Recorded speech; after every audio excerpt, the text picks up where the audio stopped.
So, this was something I did not plan to get, but since it was there and it was for a cheap price, I decided screw it and went for it anyways.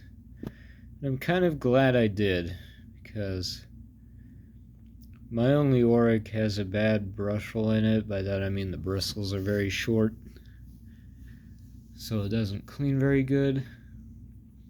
So I was kind of on the lookout for one of these because they're just improved. So this is very uncommon for this particular style of this model, but it is still a relatively common, I guess, machine. It is a Simplicity Freedom. This is a Oreck R10 based machine. This one is based pretty much off of the Superlight. I think the main Freedom lineup is more of the budget friendly models, kind of like the R10E, but I'm not sure. I haven't really looked into the Freedom versus Superlight lineup very much, so I could be totally wrong. But yeah, so this is a Freedom. I bought this last Friday for $20 at a Habitat for Humanity restore.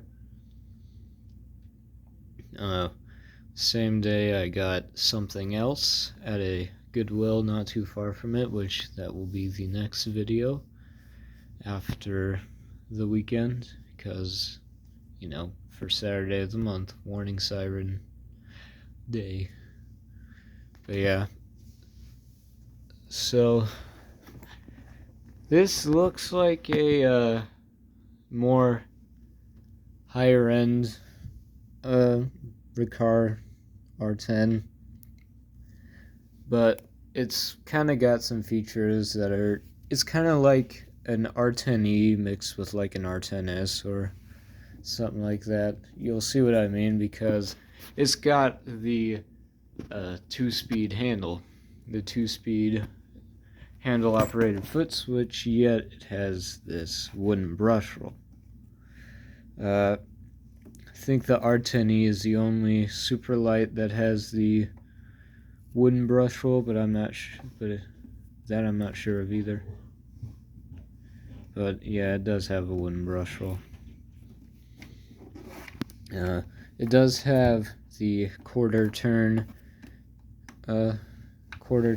screw things that hold in the base plate. It's not a metal base plate. I don't think any of the R10s have metal base plates either. But as long as it's here. Rubber squeegee seems to hold up pretty good. This is a Simplicity model S10S. Going by that tag, it was made April 2019. Made in the USA with globally sourced components, which, I mean, it seems like a flex, but it really isn't, because, I mean, the motor is an Amtech motor.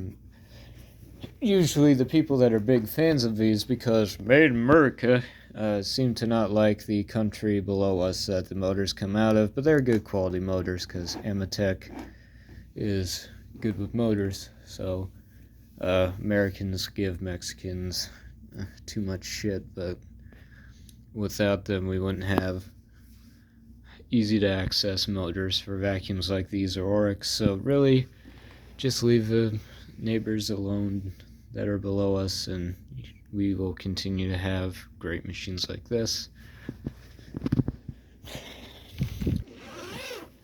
There isn't a whole lot to go over on this. It's very simple, but the owner was smart, and they use HEPA bags with this one, so they kind of knew what they were doing.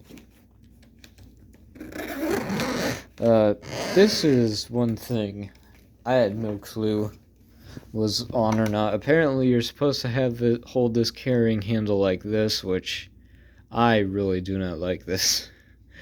I think it would be better if it was maybe a bit lower and flipped the other way, and I actually tried to do that, and it would not fit, so I guess I have to carry it like this now, which I'm not too big of a fan of, but it's lightweight, so it's not too bad. Has a foot switch or a release pedal, unlike an Oreck. A resettable 5 amp circuit thing, overload switch. Nice long power cord. The one thing I didn't realize until after I got this is that if you have the motor on the low setting, the headlight seems to get hot really fast, and when I had this thing all apart and all the electrical components were separated from the components I was washing, I was seating the motor brushes and polishing the belt shaft, and yeah, these light bulbs get really hot, as you can tell. But that really doesn't seem to be a problem with the thing itself, because it's not warped right there. So yeah. So I'll give you a little demo of it. Now, the machine itself is not quiet, but there's this high-pitched, I wouldn't call it an undertone because it's higher pitched than the actual motor, more like an overtone. It's this high-pitched whine that these apparently have that's relatively annoying, so I wear some form of muffs, whether that be headphones and listening to something or earplugs when using this. So yeah, but I'll give you a demo of it. Now, the one thing I find kind of funny about these is that when you turn it off, apparently the motor is supposed to slow down faster. But I mean, it's a small motor. I think it's 4.5 amps. I don't know. Anyways. Yeah. So, here's the low power.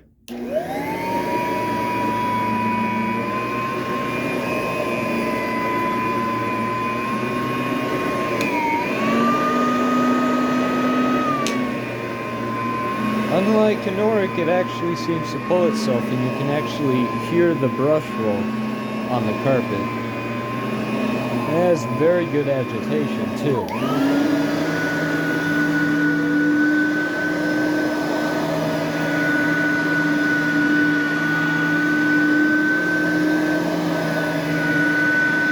And it really wants to pull itself, too.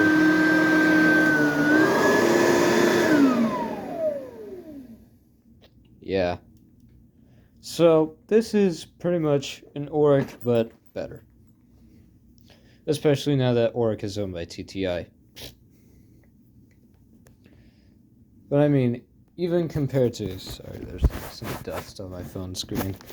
I mean, even compared to an older Oreck, which was arguably way better built than what they have now, it's still quite an improvement. The brush roll is better. I think they're slightly more powerful, have more powerful motors.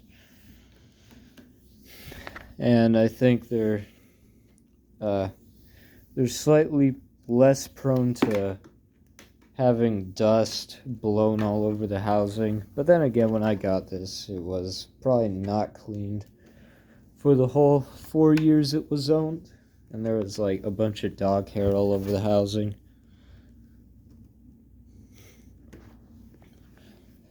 Because, things get dirty, and there are grills here where the cooling fan probably sucks in and blows out. But yeah, it's basically an Oreck, but like vastly improved. I think the bag size is relatively the same, but the brush roll on these, especially the chrome-plated steel ones, are definitely a lot better than Oreck brush rolls. It's just a more refined design. Fact. I have a bunch of tools up here, so I might as well just show you. One thing I like about these is you can access these with the coin, flat heads, or Phillips heads, because, yeah, they just did it like that, and I respect them. As you can see,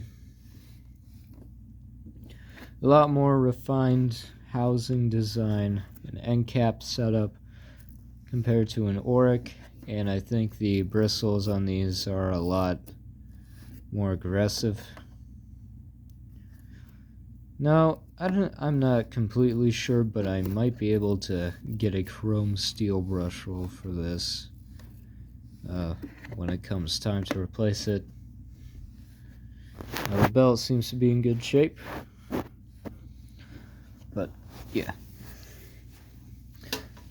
So, very simple to access. These are like the super budget versions of the Super Light and Freedom. I actually looked it up, and brand new, these are about $250. So if you've got primarily floors and you're looking for a vacuum, you should probably definitely go for one of these.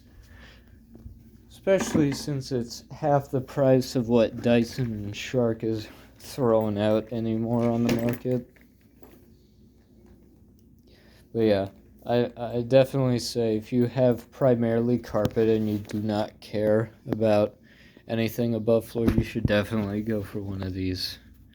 I give this thing like a 9 out of 10. There are its faults, yeah, but it's all around a very well executed, lightweight vacuum that for a Taconi brand, it is really not that expensive, because you know Taconi vacuums, they're very expensive, yeah, but they are easy to maintain, and this one is very cheap for something made by Taconi.